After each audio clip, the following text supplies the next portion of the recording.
Change yourself and not the world. Long ago, people lived happily under the rule of a king.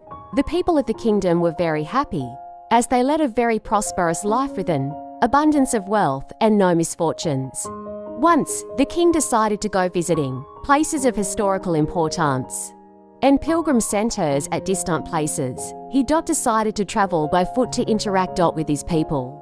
They were proud that their king had a kind heart. People of distant places were very happy to have a conversation with their king. After several weeks of travel, the king returned to the palace. He was quite happy that he had visited many pilgrim centers and witnessed his people leading a prosperous life. However, he had one regret. He had intolerable pain in his feet as it was his first trip by foot covering a long distance. He complained to his ministers that the roads weren't comfortable and that they were very stony.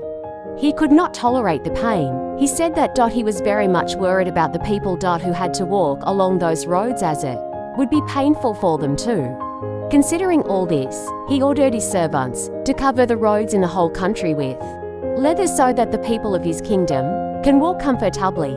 The king's ministers were stunned to hear his order, as it would mean that thousands of cows would have to be slaughtered in order to get sufficient quantity of leather. And it would cost a huge amount of money also. Finally, a wise man from the ministry came to the king and said that he had another idea. The king asked what the alternative was. The minister said, instead of covering the roads with leather, why don't you just have a piece of leather cut in appropriate shape to cover your feet? The king was very much surprised by his suggestion and applauded the wisdom of the minister.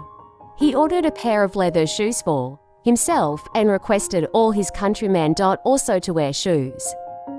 Moral: instead of trying to change the world, we should try to change ourselves.